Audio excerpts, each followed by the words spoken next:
Given the complexities that underlie our behaviors, we may find it quite challenging to discuss culture openly with each other. In her book, Gurwinder Gill refers to the elephant in the room as our discomfort in asking about cultural practices, values, and beliefs that might be different from our own. We may be uncertain about how to begin this type of conversation, have concerns that it might be perceived differently than we intend. I would encourage managers to ask questions, colleagues to ask questions if they don't understand something about each other. But it has to be done in a very respectful way.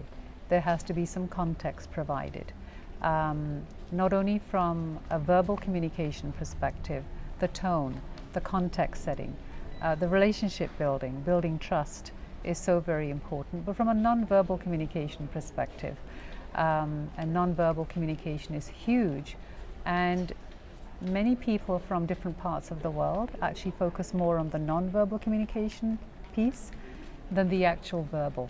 So we've got to be careful how we're asking questions of our employees, knowing that there's a different type of style of communication that exists.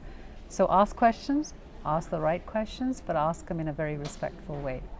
For this lesson, we ask internationally educated health professionals some questions about nonverbal communication. Keep them in mind as you reflect about your own nonverbal style in the exercises below.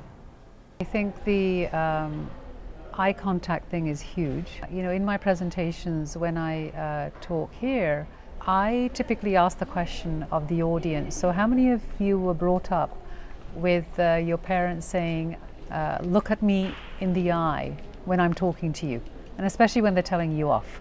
So I'll see the majority of the hands go up because that's what people have been brought up as. Then they're surprised when I turn around and say, well, I was brought up the complete opposite.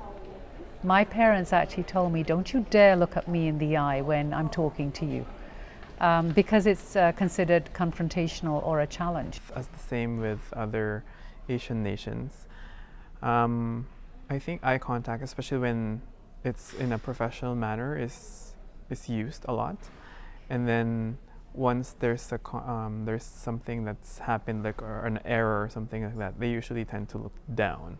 It's a British or now a North American model of education back in Pakistan as well, depending upon where you are studying and what kind of resources you have. But eye contact is not considered inappropriate, yeah. Actually, when you meet your elders, you don't make an eye contact. When you meet same age group, you make an eye contact. It's good.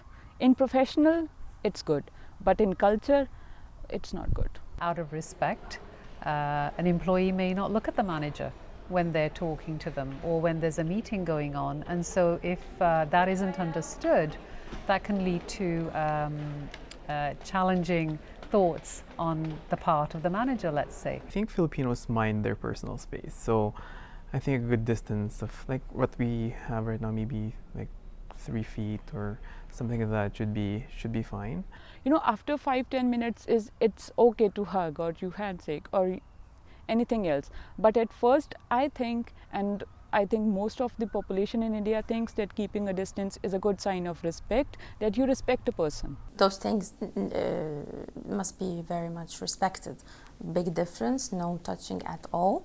You know, about also, we have a very strong religious background that makes those things clear, that everybody respect about the male-female relation especially. They are more formal than female-female relation or male-male relation. In Pakistan, it's not considered appropriate for a man to touch women.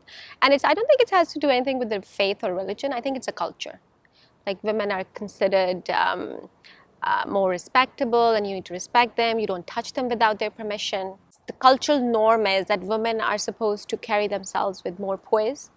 So they will not be very open with their emotions, or they may not be openly showing their feeling as a man may be in any particular situation. We have, you know, a very emotional way of talking, we're very expressive. Maybe it's different than here. When they talk, when we have a special occasion, everybody must know, you know, and we celebrate everything. We like celebrations, but anger, when expressing anger, this is not acceptable. Filipinos are known to be a very, they really smile a lot.